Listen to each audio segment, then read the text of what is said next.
ni mzazi wa Esther Baraka Kenyatta.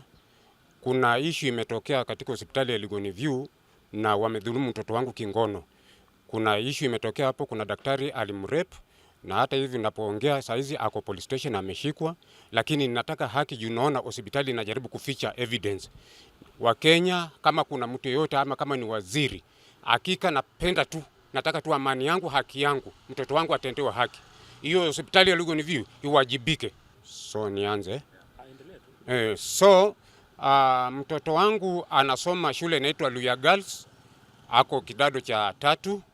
Nilimtoa shuleni siku ya Ijumaa, nikakuja kumlaza hospitali akiwa na maumivu, na ndipo hiyo kitendo kikatokea Elgon View. Penina, mtoto wetu alikuwa mgonjwa, tukampeleka Elgon View yenye iko Bungoma, but on Sunday night hiyo kitendo tumejua ili happen kwa sababu yule daktari ambaye alikuwa anafaa kumtunza, badala ya kumtunza yeye aliamua kumdefile, kumrape. Na tulipopata hiyo taarifa kutoka kwa the person in charge, tulichukua hatua.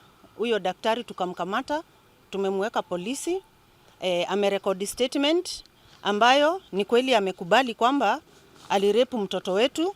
Na kile sisi tunaomba kama familia, kwa sababu hata hospitali wenyewe wamekubali kwamba huyo mtoto alidhulumiwa akiwa under the care.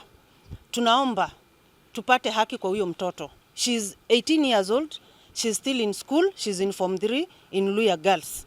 Sisi kama familia tunaomba haki itendeke kwa huyu mtoto, kwa sababu alimdhulumu, na ni kweli anaweza kuwa sasa ako na mimba, ako na HIV. Sisi tungetaka familia ya Martin wawajibike, mtoto wetu apate haki. Mtoto wetu walipopatikana wakiwa na huyo daktari, mtoto alikuwa amevuliwa nguo, hakuwa na nguo. Mtoto alituambia huyo daktari alimvuruta na akamvua hizo nguo, na mahali walikuwa hakukuwa na watu wengine. Lakini the following morning, after hicho kitendo kutendeka usiku saa 6, asubuhi walimwambia mtoto wetu aingie bafu aoge. They are trying to conceal the evidence. Wakati waliandika statement ya kile kilitokea hospitali, barua zenyewe walikuwa anapiga mihuri ambayo haina date. They are trying to conceal evidence. Sisi kama familia tunaomba hatua ichukuliwe kwa hii hospitali, ichukuliwe kwa hawa madaktari ambao hawawajibiki, wanawadhulumu wagonjwa. Hiyo time nilikuwa nimepelekwa hospitali, nilikuwa nimeadmitiwa on Friday, so on Sunday babangu alipigia simu, alikuwa anataka kuongea na mimi. Akapigia mmoja wa staff wa madaktari, akaniletea simu kuongea na babangu, kumaliza akasema nipeleke simu huko mbele, nikamrudishia. On that time akakuja akatuwekea madawa on saa 3. Akaniambia, nikamwambia hata sisikii kulaka, nisaidie simu yake niweza tumia kwa today, then nikimaliza namrudishia. Nikafanya hivyo, hata sikurudisha huko mbele. Akakujia, nikamuuliza ka TV huko mbele ni station nafanya kazi juu bado sikuwa nasikia kulala hiyo time. Akaniambia nafanya but itumii wifi. Akaniambia tunaenda na wewe hadi. Nikamuuliza ka huko mbele kuna watu, akasema hakuna watu. Sasa mimi time kufika huko hivyo, sasa akaanza kunivuta, tukaanza kubishana naye.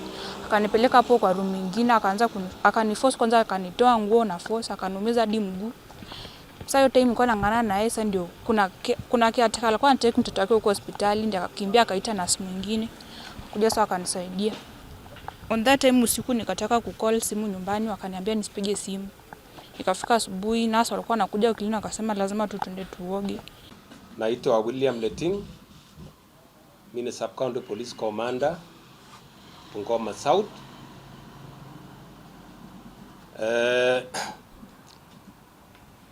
Tuko na report moja tulipata kuhusu mambo ya rape katika hospitali moja inaitwa Elgon View Hospital hapa Bungoma, ambaye tulipata report ya kwamba kuna msichana alirepiwa.